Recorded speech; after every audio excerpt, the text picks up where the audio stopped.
আসসালামু আলাইকুম ওয়া রাহমাতুল্লাহ। লিটনস লার্নিং স্পার্কে আপনাদের সবাইকে স্বাগত। আপনি যদি আমার চ্যানেলটিতে নতুন হয়ে থাকেন অবশ্যই সাবস্ক্রাইব করবেন এবং পাশে থাকা বেল আইকনটি ক্লিক করবেন। আর সম্পূর্ণ ভিডিওটি দেখার পরে আমার ভিডিওটি যদি ভালো লেগে থাকে অবশ্যই লাইক এবং শেয়ার করবেন। আজকে আমরা ইংলিশের অত্যন্ত গুরুত্বপূর্ণ একটা টপিক নিয়ে কথা বলবো। আজকে পার্টিসিপল নিয়ে কথা বলবো। পার্টিসিপলের বেসিক টু অ্যাডভান্স লেভেলে কথা বলবো ইনশাল্লাহ। আজকে এই ভিডিওটি দেখার পরে আপনাদের আর পার্টিসিপল নিয়ে কোনো প্রবলেম হবে না। চলুন কথা না বাড়িয়ে শুরু করা যাক। চলুন আমরা খাতায় চলে যাই। চলুন পার্টিসিপল নিয়ে কথা বলা যাক। আমি জিরান লেকচারে বলেছিলাম যে পার্টিসিপল আর জিরানের মধ্যে পার্থক্য অবশ্যই আপনারা দেখে নেবেন। এখন পার্টিসিপল জিনিসটা কি, যে ভার্বের সাথে যদি আইএনজি যুক্ত হয় এবং সেটা যদি অ্যাডজেক্টিভের মতো কাজ করে তাহলে সেটাকে আমরা বলবো পার্টিসিপল। এছাড়াও পার্টিসিপল অ্যাডভার্ব, প্রিপোজিশন অথবা কনজাংশন হিসেবেও কাজ করতে পারে। তাহলে কি অ্যাডজেক্টিভ হিসেবে যেমন কাজ করতে পারে, আবার অ্যাডভার্ব, প্রিপোজিশন অথবা কনজাংশন হিসেবেও কাজ করতে পারে। আর পার্টিসিপল কিন্তু একটা non finite verb. Non finite verb তিনটা, জেরান্ড, পার্টিসিপল আর একটা আছে ইনফিনিটিভ। যেমন পার্টিসিপল কিন্তু নন ফাইনাইট ভার্ব। পার্টিসিপল একটা বিশেষ নাম আছে, একে আবার ভার্বাল অ্যাডজেক্টিভও বলা হয়। ভার্বাল অ্যাডজেক্টিভ অর্থাৎ পার্টিসিপল অ্যাডজেক্টিভের মতো কাজ করে। পার্টিসিপল হলো তিন ধরনের। একটাকে বলা হয় প্রেজেন্ট পার্টিসিপল, একটাকে বলা হয় পাস্ট পার্টিসিপল আর একটাকে বলা হয় পারফেক্ট পার্টিসিপল। এখন আমি প্রেজেন্ট পার্টিসিপল নিয়ে এই দুইটা বলার পরে কথা বলবো, কারণ প্রেজেন্ট পার্টিসিপল নিয়ে একটা আলোচনা বেশি, আর পাস্ট পার্টিসিপল আর পারফেক্ট পার্টিসিপল নিয়ে একটু আলোচনা কম। আসেন আমরা পাস্ট পার্টিসিপল নিয়ে কথা বলি।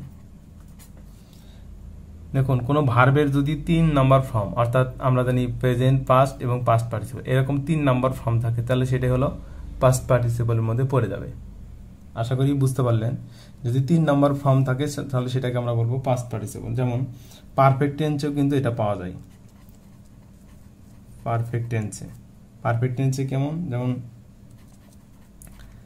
হি হ্যাজ ওয়ার্কড হার্ড, সে কত পরিশ্রম করে। তাহলে দেখেন এই যে ওয়ার্কড, দেখেন ভার্বের কিন্তু 3 নাম্বার ফর্ম এখানে, অর্থাৎ পাস্ট পার্টিসিপল ফর্ম, তাই এখানে এটাকে আমরা বলবো পাস্ট পার্টিসিপল। এরপরে আসুন অ্যাডজেক্টিভ হিসাবেও থাকতে পারে।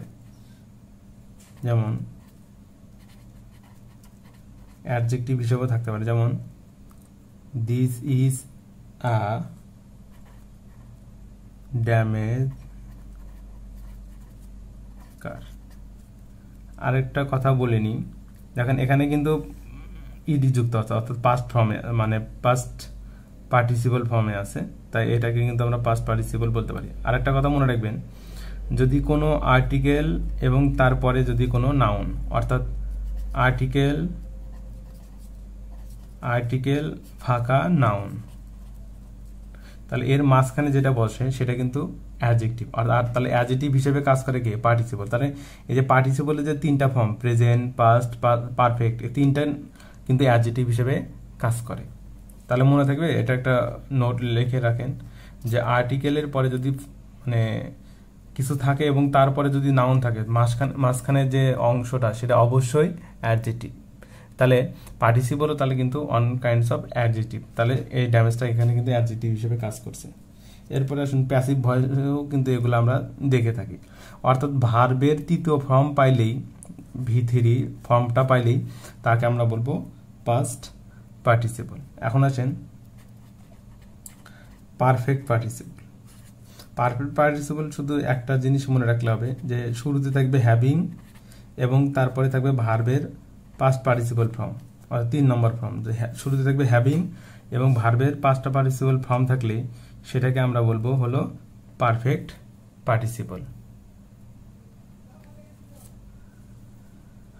আমি একটা উদাহরণ লিখে রাখলাম এখানে, দেখেন যে having being late we did not reach station. তাহলে দেখেন হ্যাভিং এবং ভার্বের 3 নম্বর ফর্ম, অর্থাৎ পাস্ট পার্টিসিপল ফর্ম আছে, তাহলে এটাকে আমরা বলবো পারফেক্ট পার্টিসিপল। তাহলে having being late we did not reach station. আশা করি যে পাস্ট এবং পাস্ট পার্টিসিপল এবং পারফেক্ট পার্টিসিপল নিয়ে আপনাদের আর কোনো প্রবলেম হবে না। এখন আসুন আমরা প্রেজেন্ট পার্টিসিপল নিয়ে কথা বলবো।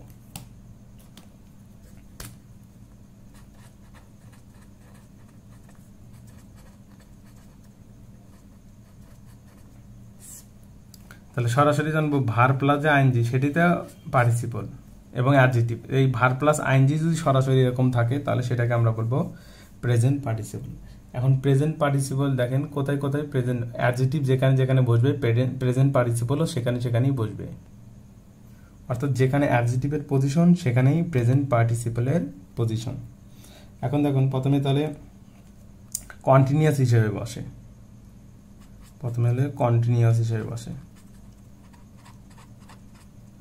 যেমন হি ইজ প্লেয়িং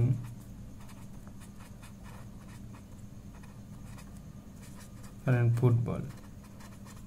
তাহলে এই যে প্লেয়িং দেখেন চলমান। আর একটা কথা বলি, পার্টিসিপল কিন্তু চলমান অবস্থা বোঝায়, চলমান অবস্থা, আর জেরান্ড কিন্তু স্থির অবস্থা বোঝানো হয়। পার্টিসিপল হলো চলমান অবস্থা বোঝানো হয়, আর জেরান্ড হলো স্থির অবস্থা বোঝানো হয়।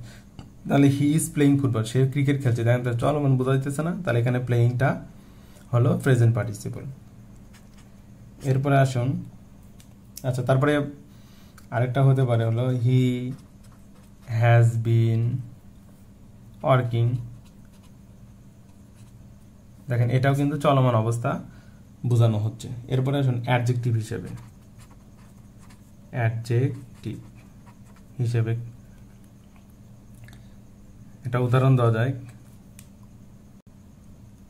একটা উদাহরণ দিয়েছি দেখেন, a barking dog seldom bites, মানে ঘেউ ঘেউ করা কুকুর কম কামড়ায়। এখন দেখুন একটা সেন্টেন্সের ভিতর যদি একই কথা দুইবার করে আসে, যেমন ঘেউ ঘেউ, নাচতে নাচতে, চলতে চলতে এরকম থাকে, তাহলে সেটাও কিন্তু পার্টিসিপলের মধ্যে পড়ে যাবে। তাহলে এখানে বার্কিং ডগটাও কিন্তু পার্টিসিপল। আরেকটা বলেছিলাম যে দেখেন আর্টিকেল আছে এবং নাউন আছে, তাহলে তার মাঝখানে কি হবে? অবশ্যই অ্যাডজেক্টিভ। এরপরে 3 নম্বর আসুন ইনট্রানজিটিভ ভার্বের পরে, ইনট্রানজিটিভ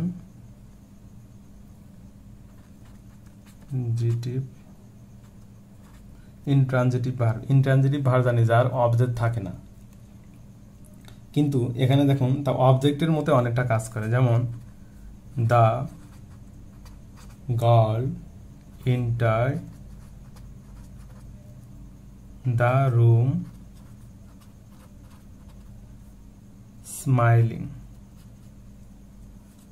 হাসতে হাসতে সে রুমে প্রবেশ করলো। এখন দেখুন আমি বলেছিলাম যে একই জিনিস, একই ওয়ার্ড যদি রিপিট হয়, হাসতে হাসতে, নাচতে নাচতে, গাইতে গাইতে, তাহলে এখানে কিন্তু স্মাইল, কিন্তু স্মাইল এখানে পার্টিসিপল হিসেবে কাজ করছে। তাহলে একটা শর্ট ফর্ম আর একটা লিখতে পারেন যে যদি আর্টিকেল প্লাস নাউন তারপরে যদি ভার প্লাস আইএনজি থাকে, ভার প্লাস আইএনজি, তাহলে ওই ভার প্লাস আইএনজি অংশটা হবে অর্থাৎ হলো পার্টিসিপল, অর্থাৎ অ্যাডজেক্টিভের মতো কাজ করে। এরপর 4 নম্বর রুলস আমরা লিখতে পারি অবজেক্টের কমপ্লিমেন্ট। অবজেক্টের কমপ্লিমেন্ট, কারণ অবজেক্টের কমপ্লিমেন্ট জিনিসটা আমি আমার লেকচারে, কমপ্লিমেন্ট লেকচারে বুঝাই দিছি। আপনারা অবশ্যই আমি ডেসক্রিপশন বক্সে লিঙ্ক দিয়ে দিব, অবশ্যই কমপ্লিমেন্টটা দেখে নেবেন। যেমন I saw him playing football,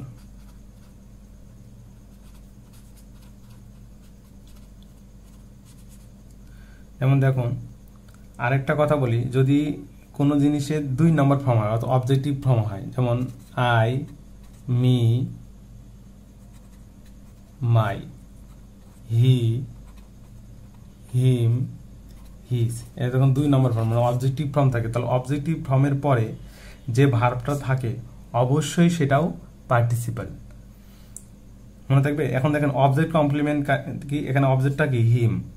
তাহলে যিনি হিম তিনি কিন্তু ফুটবল খেলেন, মানে হিমটাই কিন্তু ফুটবল খেলেন, আইটা কিন্তু ফুটবল, মানে আমি তাকে দেখেছিলাম ফুটবল খেলতে, তাহলে দেখেন আমি তাকে ফুটবল খেলা অবস্থায় দেখেছিলাম, তাহলে দেখেন হিমটাই কিন্তু ফুটবল খেলতেছে। তাহলে কমপ্লিমেন্ট মানে কি একজনের সাথে আরেকজনের মিল থাকবে, তারা এরকম এটাকে বলা হয় অবজেক্ট, অবজেক্টের সাথে মিল আছে তাই এটাকে বলা হচ্ছে অবজেক্ট কমপ্লিমেন্ট।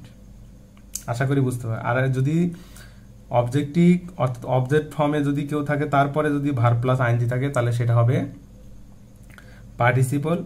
আর যদি তৃতীয় নম্বর ফর্ম অর্থাৎ পসেসিভ ফর্ম থাকে তারপরে যদি আইএনজি থাকে, এখানে যদি হিম না হয়ে উদাহরণস্বরূপ মনে রাখেন হিম না ধরে যদি আমি হিজ ধরতাম তাহলে কিন্তু এই প্লেয়িংটা কিন্তু জেরান্ড হিসেবে কাজ হতো। তাহলে যদি তৃতীয় নম্বর ফর্ম অর্থাৎ হলো পসেসিভ অ্যাডজেক্টিভ পরে যদি ভার্ব প্লাস আইএনজি থাকে তাহলে সেটা হবে হলো জেরান্ড। আর অবজেক্টিভ ফর্মের পরে যদি ভার্ব প্লাস আইএনজি থাকে তাহলে সেটা হবে পার্টিসিপল। এরপরে আসুন দেখুন 5 নম্বর পয়েন্টে আমি কিছু ভার্ব লিখে রাখছি। এই ভার্বগুলোর পরে কোনো ভার্বের সাথে যদি আইএনজি যোগ থাকে তাহলে সেটা অবশ্যই পার্টিসিপল হবে। যেমন হিয়ার, নোটিস, অস, smell, see, catch, feel, find, imagine, live, meet, এগুলোর পরে যদি ভার্ব প্লাস আইএনজি থাকে তাহলে অবশ্যই সেটা পার্টিসিপল হিসেবে কাজ করবে। আশা করছি যে পার্টিসিপল নিয়ে আপনাদের আর কোনো প্রবলেম হবে না। ধন্যবাদ। আসসালামু আলাইকুম ওয়া রাহমাতুল্লাহ।